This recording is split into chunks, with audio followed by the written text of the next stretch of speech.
Welcome to common news. సాంఘిక సంక్షేమ హాస్టల్లో మన బాధ్యత. వీరవల్లి శ్రీనివాస్. మన రాష్ట్రంలో బీసీ, ఎస్సీ, ఎస్టీలు అదేవిధంగా గురుకులాలకు సంబంధించిన హాస్టల్స్ సుమారుగా 3,836 హాస్టళ్ళు ఈ రాష్ట్రంలో ఉన్నాయి.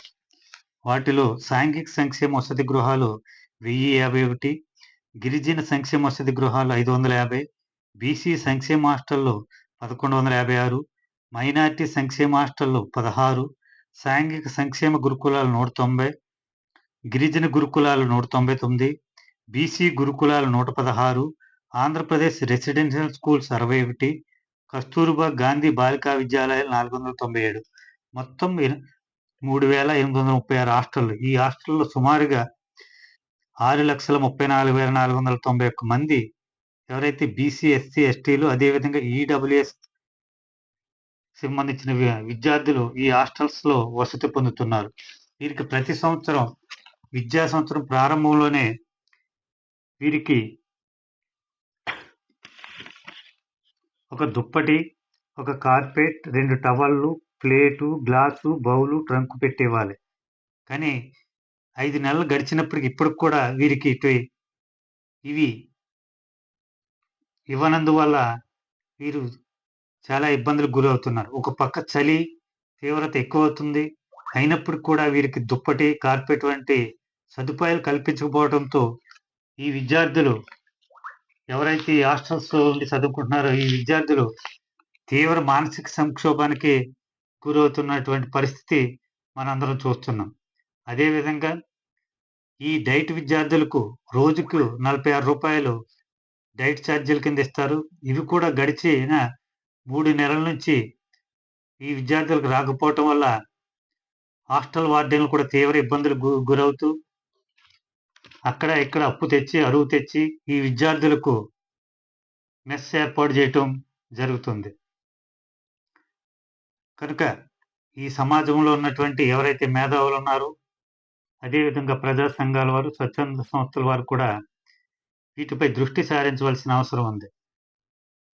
ఎందుకంటే ఈ హాస్టల్స్‌లో ఈ సాంఘిక సంక్షేమ హాస్టల్లో చదువుకున్న విద్యార్థులు ఇప్పటి వరకు ఎంతో మంది రాష్ట్ర సర్వీసులోను అదేవిధంగా కేంద్ర సర్వీసులోను ఎన్నో ఉన్నతమైన స్థానాల్లో ఉన్నటువంటి విద్యార్థులు ఈ హాస్టల్ నుంచి వచ్చిన వారని మనం గమనించాలి. ఎంతోమంది ఐఏఎస్‌లు, ఐపీఎస్‌లు, ఐఆర్ఎస్‌లు, గ్రూప్ 1 ఆఫీసర్లు, డాక్టర్సు, ఇంజినీర్సు, ఉపాధ్యాయులు ఎంతోమంది ఈ సాంఘిక సంక్షేమ హాస్టల్ నుంచి వచ్చిన వారే ఎక్కువ మంది ఉన్నత స్థానాల్లో ఉన్నారు. కనుక వీరందరూ కూడా దృష్టి సారించి ఈ సాంఘిక సంక్షేమ హాస్టల్లో చదువుతున్నటువంటి విద్యార్థులకు ప్రభుత్వంతో పాటు ఈ స్వచ్ఛంద సంస్థలు అదేవిధంగా ఈ ఉన్నత స్థానాల్లో ఉన్నటువంటి ఈ ఆఫీసర్స్ కూడా దృష్టి సారించి వీరందరికీ మెరుగైన సౌకర్యాలు కల్పించడానికి వీరందరూ కూడా భాగస్వామ్యులు కావాల్సిన అవసరం ఉంది. ఎందుకంటే ఈ సాంఘిక సంక్షేమ హాస్టల్లో చదువుతున్నటువంటి విద్యార్థులు సరైన పోషకాహారం లభించినందువల్ల వీరు కార్పొరేట్ సంస్థల్లో చదువుతున్నటువంటి విద్యార్థులతోటి పోటీ పడలేనటువంటి పరిస్థితుల్లో వీరంతా ఉన్నారు గనుక వీరందరికి కూడా మెరుగైన విద్యను అందించాలంటే ఈ స్వచ్ఛంద సంస్థలు అదేవిధంగా ఉన్నతాధికారులు ఈ సమాజంలో ఉన్నటువంటి ప్రజా సంఘాల వారు కూడా దృష్టి సారించి వీరందరికీ తోడ్పాటునివ్వాల్సిన అవసరం ఉంది. ప్రభుత్వం ఎంతైతే బాధ్యత ఉందో అదే బాధ్యతతోటి కూడా మనందరం కూడా సరైన అవకాశాలు ఈ విద్యార్థులకు కల్పిస్తే వీరు కూడా కార్పొరేట్ సంస్థలతో పోటీ పడి ఎన్నో ఉన్నతమైన శిఖరాలకు వీరు కూడా చేరుకోవటానికి అవకాశం ఉంటుంది.